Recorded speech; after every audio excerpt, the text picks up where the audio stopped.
you had to wear high heels while doing this. The Ukrainian military is receiving backlash for requiring its female cadets to march in high heels, and they don't even seem to get why it's a problem, so I figured I'd explain it in layman's terms. Women don't serve the military for your visual pleasure. Of course, their defense is that the heels are super comfortable because they're designed by Manolo Blahnik. It's a special collection called Mano Go. We got a lot to cover this week, but before we start, hit that subscribe button below and like this video. This story puts the term "Oh My World" to shame. Like, I now need to rename my show because Oh My World doesn't cover it. Gunmen assassinated Haitian President Jovenel Moise, and they shot and critically injured his wife while both were at home. And somehow these guys breached the president's security and reached his bedroom where they busted in and screamed, "DEA!" There are people who actually believe these were DEA agents, so let me just note that assassinating world leaders is not on the list of responsibilities of a DEA agent. Luckily, the US government confirmed that for us. Apparently, 4 of the attackers have been killed, and 2 other suspects have been detained. And they appear to be foreign, but the president had a lot of local enemies, so someone in Haiti could have hired them. Now, the concern here is that this assassination could plunge a country that is already on the brink of chaos into a disaster. Haiti is literally the poorest nation in the Western Hemisphere, where 60% of the people live in poverty, and inflation has been skyrocketing. Violent gangs there are growing, so there's been an increase in crimes like kidnapping, rape, and murder. And there are food shortages, and almost no one is vaccinated against COVID. A lot of Haitians hated this president because he was corrupt, because crime has skyrocketed since he took office, and because dude did nothing to pull his people out of poverty. He also did a few things that are a little, let's say, dictator-y. And he's been ruling by decree and had postponed elections, so people there feared he was becoming authoritarian. But this assassination could only further destabilize the situation there, especially since the president was supposed to appoint a new prime minister on the day of his murder. Okay, now this is out of a Hallmark mystery movie. So the new guy is saying he's prime minister, while the old guy has imposed martial law and says he now controls the country. Haiti has been very unstable since the 80s. They've had coups and foreign interventions. The UN went in at one point as peacekeepers, but they left, and they've still never recovered from a massive earthquake in 2010. All of it matters because they're our neighbor, and so the more turmoil you see there, the greater the chance for a mass influx of refugees you could see here. Now listen, we can't fix Haiti's problems, but as our neighbor, I could practically swim there.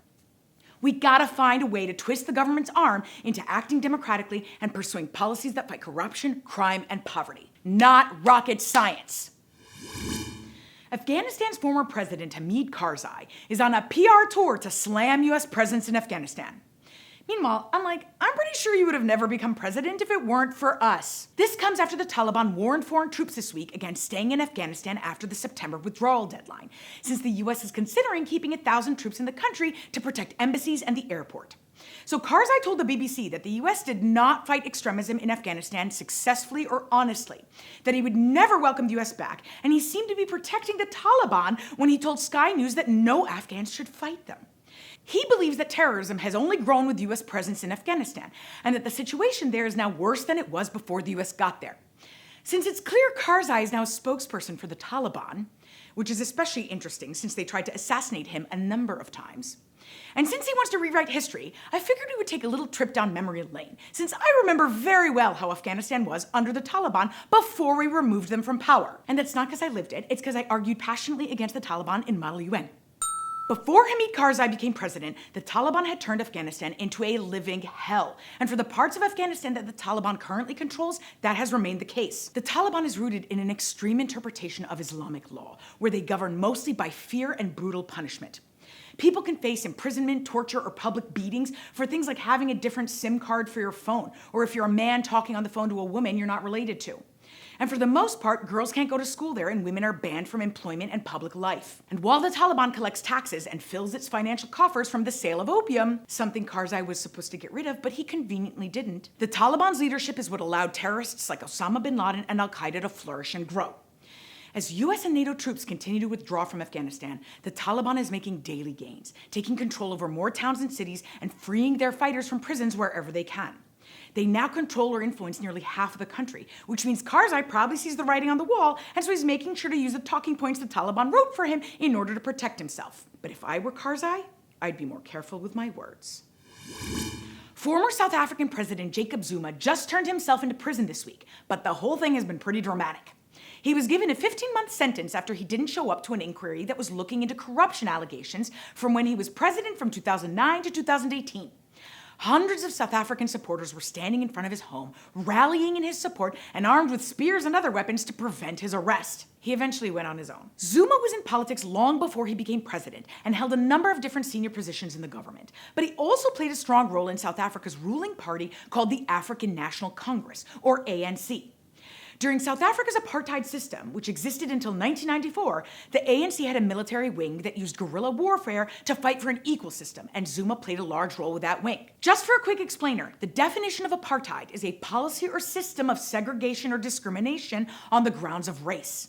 So it's a racist system. Zuma ran for president in 2007, and he positioned himself as a man of the people, which appealed to many South Africans who were looking for someone to address the inequalities that were created under apartheid. He also used his history as a guerrilla fighter to show that he was a man of action. So when he won his election, he was viewed as this person who would usher in change and equality. And he never really achieved that, but many South Africans still admire him. Now, this corruption investigation is looking at his ties to 3 wealthy Indian brothers who lived in South Africa before they escaped to Dubai. And these guys were actually sanctioned by the US Treasury Department, whoop whoop, 2 years ago for allegedly stealing hundreds of millions of dollars through illegal deals with the South African government under Zuma. There are a lot of unanswered questions here, but even before he became president, Zuma faced allegations of corruption and other crimes like fraud, money laundering, racketeering, tax evasion, and even rape. So perhaps it's time to get to the bottom of this. The New York Times this week published a gut-wrenching article about the rape of women by Egyptian authorities.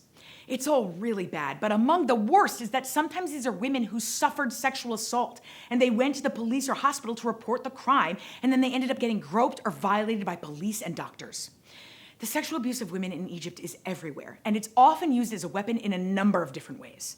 Sometimes authorities sexually abuse women to intimidate and suppress dissidents or activists. Sometimes they do it as pure punishment, and sometimes they do it because it seems like they can't control themselves. Rape was rampant during the Egyptian Revolution 10 years ago, and in fact, one young Dutch journalist who was in Tahrir Square covering the protests was gang raped, and another American journalist was gang beaten and sexually assaulted. This was in public, in Tahrir Square. In 2013, the UN reported that 99.3% of Egyptian women they interviewed had been subjected to some form of sexual violence. And unfortunately, no one is arrested or held accountable for these crimes in Egypt, and elected officials often blame the victims for the assault. The current Egyptian president said he would try to put an end to this violence, but he's the worst and he's done absolutely nothing. So between him and Egypt's authorities, they're all on my this week.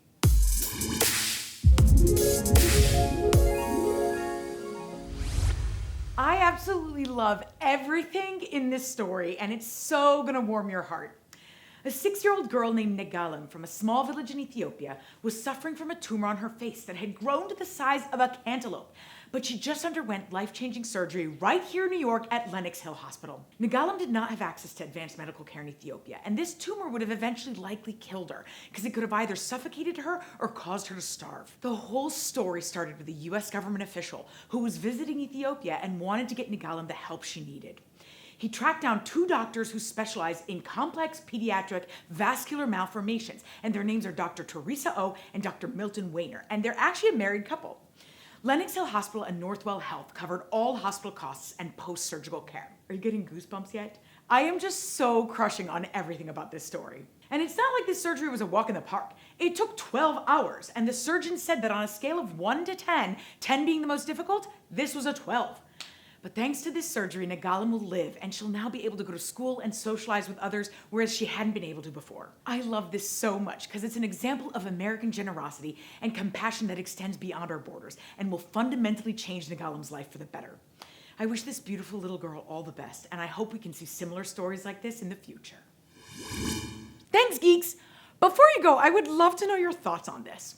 Iceland just tried out a 4-day work week but paid people the same, and they touted it as this major success because they found people loved it and were more productive. And that's great, but I'm like, isn't that kind of obvious? If you told me I could get paid the same amount for working 1 day less, I'm pretty sure I would take you up on the offer. That or I wouldn't be able to squeeze it all into 4 days. Anyway, let me know if you think a 4-day work week would work here. Before you go, please hit that subscribe button below and like this video. And if you have any questions, feedback, or stories you want me to talk about, make sure to leave a comment. Stay fabulous, geeks.